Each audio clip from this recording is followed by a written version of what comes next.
రూపాయలు, 680 కోట్ల రూపాయలు. వాళ్ళు సలహా పెట్టుకుని దేనికి? మనల్ని సరైన దారులు పెట్టడానికి.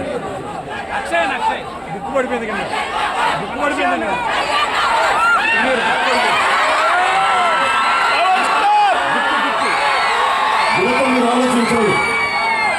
వాలంటీర్లకు కానీ వాలంటీర్ సన్మానానికి 710 కోట్ల రూపాయలు ఇచ్చారు. సన్మానానికి అదేదో మీ ఖాతాలో పడేసింటే ఫీజు రీయింబర్స్మెంట్ జరిగేది కదా. కొన్ని సాక్షి పేపర్ కొనాలి, దానికి 200 రూపాయలు అని చెప్పి దాదాపు 450 కోట్లు 600 కోట్లు డబ్బులు సాక్షి పేపర్ కొనడానికి. సాక్షి పేపర్ ఎవరి సొత్తు? మన కష్టం. మనందరం ట్యాక్సులు పెడితే కట్టిన డబ్బుని మన సాక్షి పేపర్ నడపడానికి ఆ డబ్బులు తీసుకుంటా ఉన్నారు.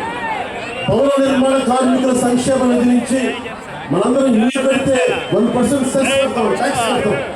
అది ఎవరికి పనిచేస్తే? కూతురికి, పెళ్లిళ్ళకో, దేవుడికో ఏదైనా ప్రమాదవశాత్తు జరిగితే 20,000, 15,000, 5,000 ఆ సంక్షేమ నిధి నుంచి తీసుకుంటారు భవన నిర్మాణ కార్మికులు. ఆ డబ్బులు దోచేశారు. మొట్టమొదటిసారి 2 చోట్ల ఓడిపోయాక జనసేనను పిలిచింది భవన నిర్మాణ కార్మికులు పిలిచారు. మా కష్టాలు ఉన్నాయి, నువ్వు రా బయటికి, మాకు నడువు అంటే. ఆ రోజు నేను బయటికి వెళ్తే, వైజాగ్ వెళ్తే జనం వస్తారా లేదని ఆలోచించారు. ఓడిపోయినాడు ఎవరు వస్తారు జనం అని అందరూ అన్నారు. పై నాకు ఆలోచించారు.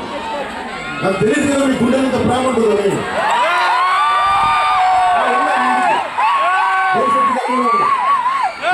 మీద పడతామని వెళ్తే ఎయిర్పోర్ట్ లాగారు. నా డౌట్కి తగ్గట్టుగానే అన్నా నువ్వు బయటికి రాలేదు. ఏమని జనం ఇంకా గ్యాదర్ కాలేదన్నా. సరే ఎంతమంది ఉన్నారు? కనీసం మన నాయకులు కూడా రాలేదన్నా. లేదు ఉన్నారు. ఎంతమంది రావాలంటే నేను చెప్పే 50 మంది ఉంటే సరిపోదు కదా అన్న. అలా కాదు, ఎంతమంది ఉన్నారు ఇప్పుడు అని అడిగా. 1000 మంది అద్భుతం చాలు 10 మంది. ఎందుకంటే ఎవరైనా సరే విద్యార్థులు చాలా మంది ఉన్నారు. What is class war? పేదవాడిని అధికారం ఉన్నప్పుడు దోచేటువంటి క్లాస్ వార్. అలాంటిది భవన నిర్మాణ కార్మికులు జీతాలు ఎంత, వాళ్ళ కూలీ ఎంత, వాళ్ళ సంక్షేమం గురించి దోచేవాడు క్లాస్ వార్ గురించి మనం క్లాస్ వార్ చేస్తూ ఉంటాం, మనం దోపిడీ చేస్తూ ఉంటాం. కౌలు రైతుకు 1,00,000 రూపాయలు చొప్పున ఇచ్చింది ఎవరు? జగన్, పవన్ కళ్యాణ్. వెళ్తే 1000 మంది కాదు, 5,000 మంది. ఇంకొక 10 నిమిషాలు దాటితే 10,000 మంది అయ్యారు, 25,000 మంది అయ్యారు. 1,00,000 ఒక జన సునామీ చేశారు భవన నిర్మాణ కార్మికుల కోసం నిలబడుతుంది. భవన నిర్మాణ కార్మికులకి నేను మాటిస్తున్నాను, మీ సంక్షేమ నిధిని కూటమి ప్రభుత్వం కానీ ఎవరైనా కానీ డైవర్ట్ చేసే పరిస్థితి లేకుండా అదనంగా ఒక 10 రూపాయలు కావాలంటే మీ సంక్షేమ నిధికి నేను ఈ రోజున మాటిస్తున్నాను. భవన నిర్మాణ కార్మికుల సంక్షేమ నిధికి నేను మాటిస్తున్నాను.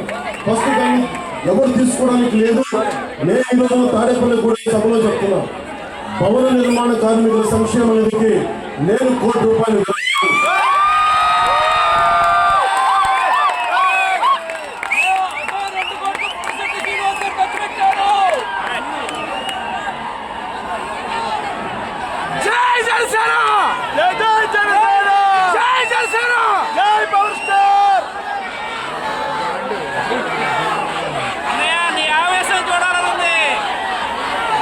ఎన్ఐటి లాంటి విద్యా సంస్థలకు వచ్చినట్టే మాజీ బీజేపీ మంత్రి, ఎమ్మెల్యే అభ్యర్థి బీజేపీ ఎమ్మెల్యేగా చేసిన గురువుల మాణిక్యరావు గారి చొరవ, అప్పట్లో మున్సిపల్ చైర్మన్ వారిద్దరు కలిసి వీరి ముందుకు తీసుకెళ్లి మనకి తాడేపల్లి ఎన్ఐటి చేసిన నిజంగా ప్రజల కోసం నిలబడే వ్యక్తి అడ్డగోలుగా నిలబడిపోతారు. కష్టం వస్తే ఎవరైనా సరే పోలీసు గారిని ఇంటికి వెళ్ళి కడితే వచ్చి కూర్చొని దగ్గర పెట్టుకునే సమస్యను పరిష్కరిస్తారు పోలీసు.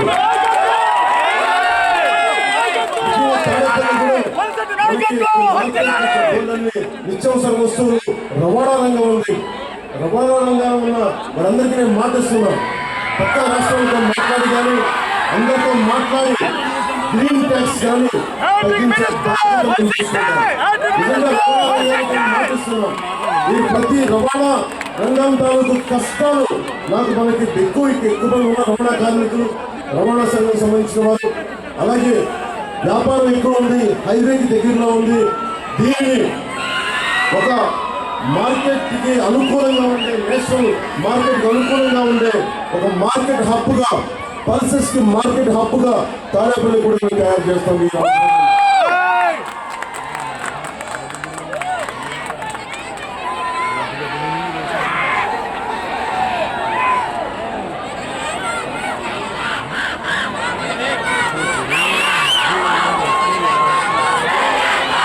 అలాగే మిలిటరీ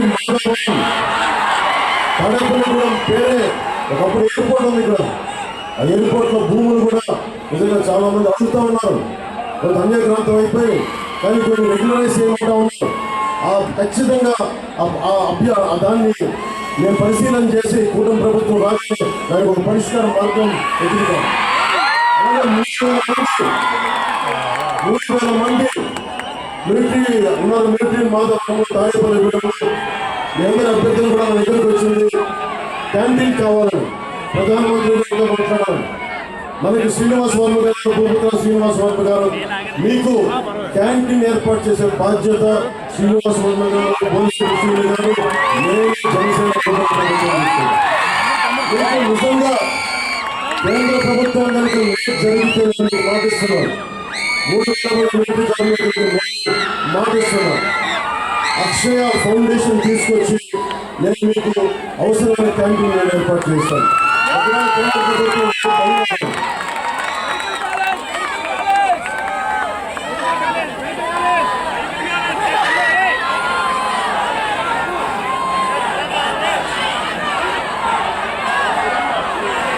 ఇప్పటిదాకా తాడేపల్లిగూడెం వ్యాపారానికి ప్రసిద్ధి.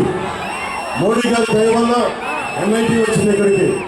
భవిష్యత్తులో ఎన్డీఏ కూటమి ప్రభుత్వం వస్తుంది కాబట్టి దీనిని ఒక ఎడ్యుకేషనల్ హబ్గా కూడా చేసి పెడతాం.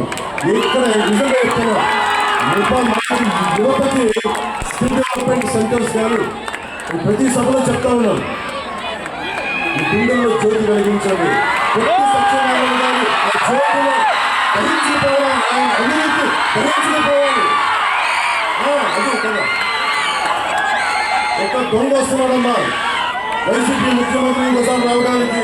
అమ్మా నేను తండ్రి లేని పెట్టానమ్మా, నాకు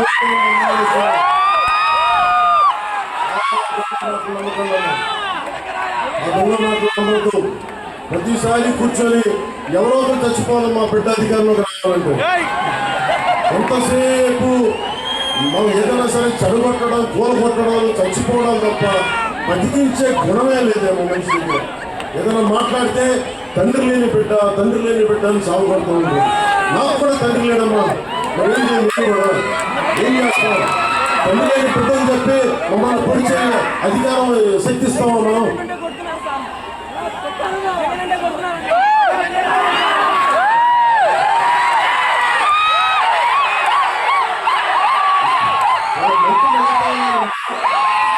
ఇక్కడ ఇంటి క్లాస్ వేసుకొని రెండో రోజు ఇక్కడ వేసుకుంటాం.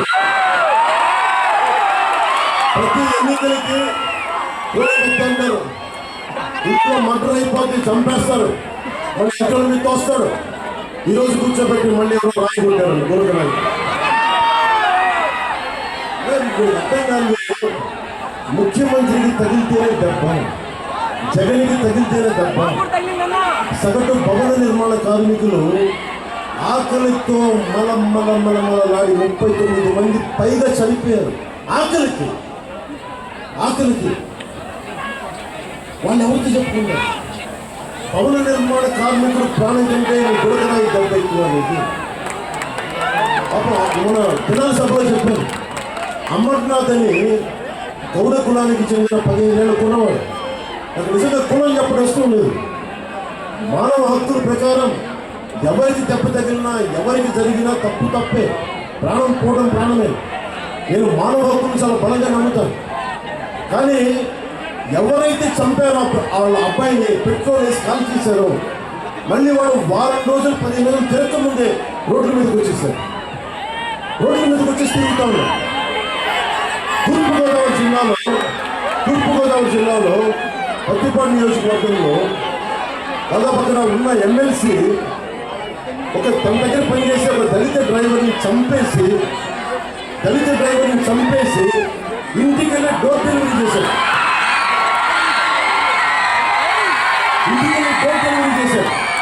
ఎలా ఉంటే అనాసిటీ, కొట్టని అనాసిటీ అని ఎంత అహంకారం అది.